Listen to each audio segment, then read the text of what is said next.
Hey guys, Rodney Walker here, and I just want to do a part two about my credit and what I've gone through over the last year. I did make a video about Lexington Law in 2016. I'm no longer using them. I don't need to use them, but I just wanted to do an updated video and just kind of share some information for you guys and some education as far as what happened with me and my credit. Kind of like all this year. So let's go ahead and log into my account with myfico.com.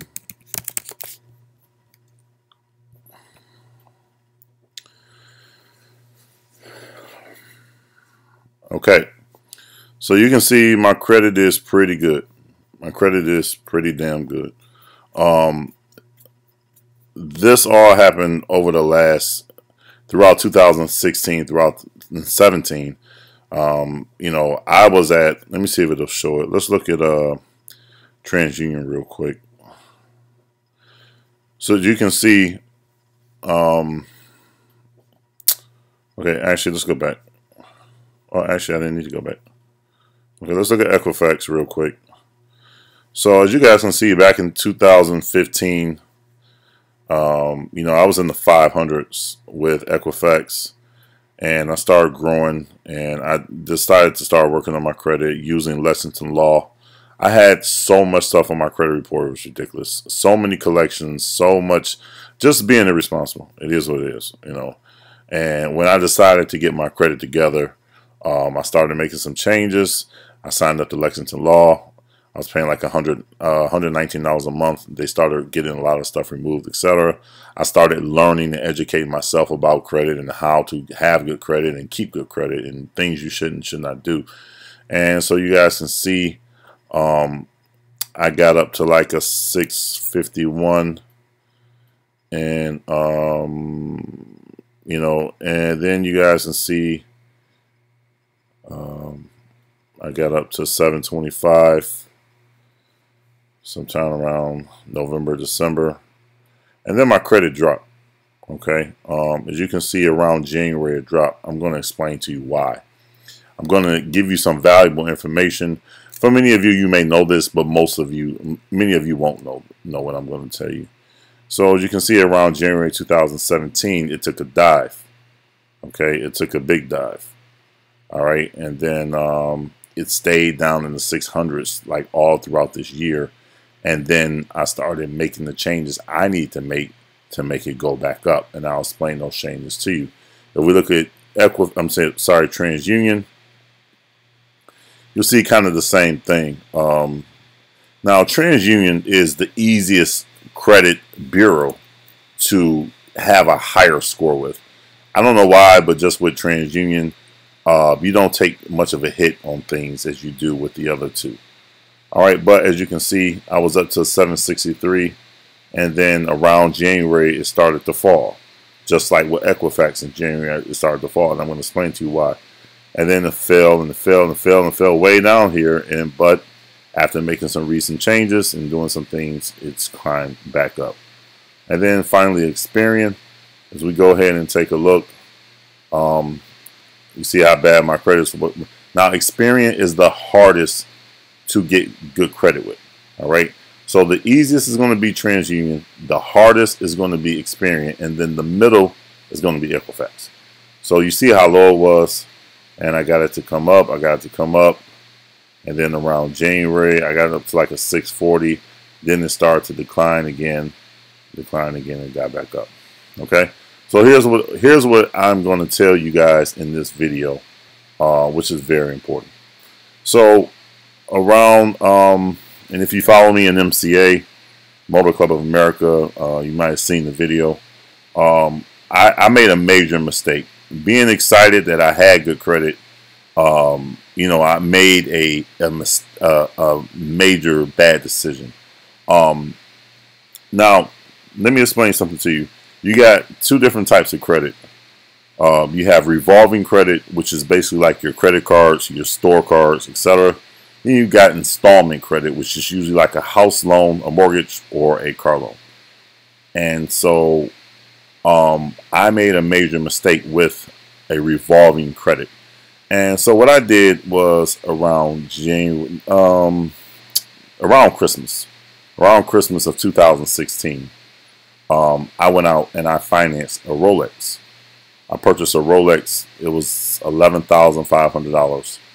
But they were like, hey, your credit is good. You know, we can try to finance it for you. I was like, okay, well, instead of me dropping down $11,500, I went ahead and tried to finance it. So then they ran my credit.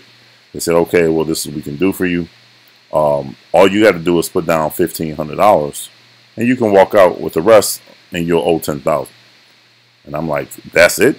And they're like, that's it. So I said, okay, well. So I gave them $1,500. They gave me the Rolex. Huge mistake. Huge mistake.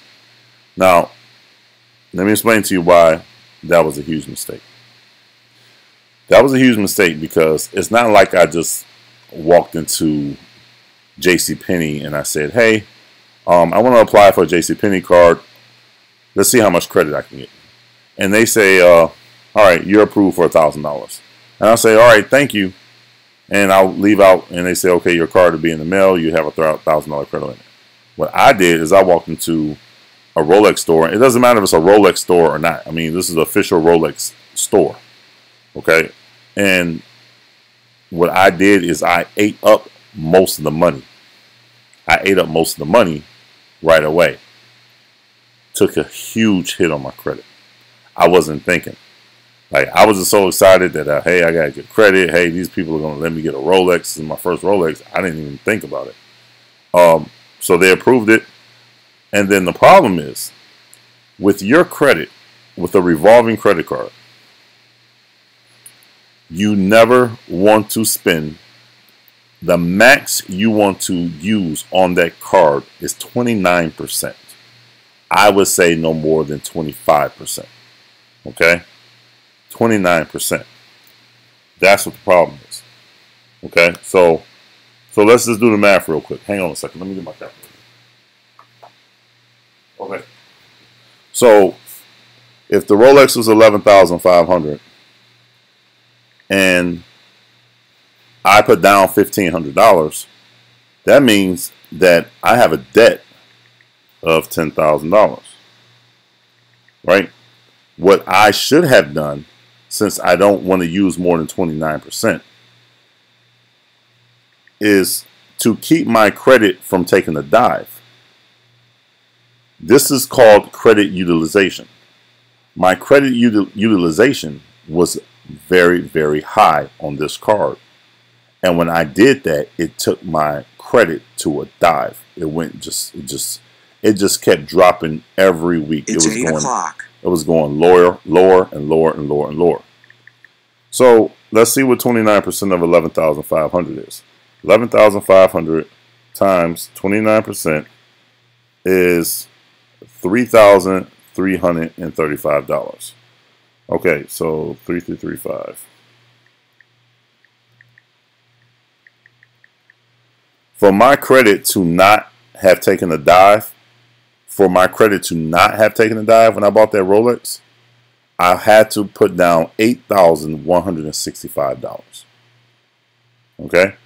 I had to put down $8,165 to keep my credit utilization below 29%. You see, when you use up more than 29% on your credit card, okay, you are doing bad. And that's the problem. Okay? So, lesson learned for me was I shouldn't have did that.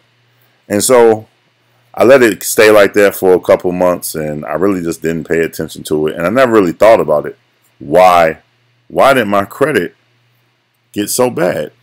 It didn't really hit me till, I would say, this happened in like December. So it really didn't hit my mind. Like, you see, it just kept dropping and dropping and dropping and dropping. I'm paying all my other credit cards on time, but it kept dropping and dropping and dropping and dropping. And I mean, it just kept dropping and dropping. So when I simply made the decision to finally just pay off the Rolex, that's the only thing that I did. Being that I kept paying all my other credit cards on time, my car note on time, etc. Everything was paid on time because I had that huge debt from that Rolex. My credit just kept dropping. So I said, forget it. Let me go ahead and pay the Rolex off. When I paid the Rolex off, my credit just started going back up and up and up and up and up and up and up and up and up. Okay? That was the only thing that was holding me back. And I let all these months go by before it finally hit me why that happened. I couldn't understand why did my credit just take a dive like that. It was because my credit utilization on that, it was a mayor's charge card, mayor's bank. Okay, it was just the credit utilization was just too high.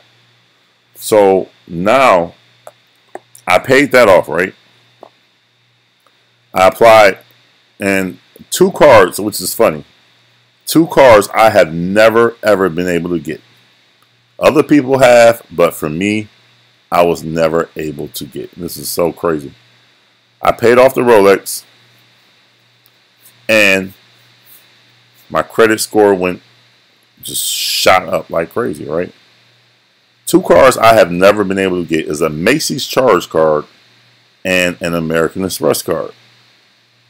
So after I paid off the Rolex and I started seeing my scores go back up, I applied for an American Express card on AmericanExpress.com, and they approved me for an American Express card for $500. Okay, they approved me for an American Express card for $500. I got that card. I paid my first bill on that card. Okay, and then I went and applied for a Macy's credit card, and with the Macy's credit card, they did not just approve me for the Macy's credit card, but they also approved me for a Macy's American Express card. So within like 60 days, I was approved for 2 American Express cards. The first one being a $500 credit limit with the basic American Express card. Macy's has the basic Macy's charge card, but they also have a Macy's American Express card. Then I also got approved for a Macy's American Express card with a limit of $3,500. So just to show you guys, it was very important that I got my credit utilization down below 29% on that Rolex. And then after I did that, that's the only thing I really did, and my scores just continued to just shoot up and up and up and up and up. It's like the score just kept changing every week. It just kept climbing and climbing. And now, so I just wanted to share that with you guys to let you all know what all your credit cards, no matter what your credit limit is, don't use more than 25%. Never use more than 25%. You want to build your credit over time, over history. I'm just getting my credit together over the last couple of years. But had I had my credit together and I actually cared all these years, then, I was just I would have good credit for many, many years.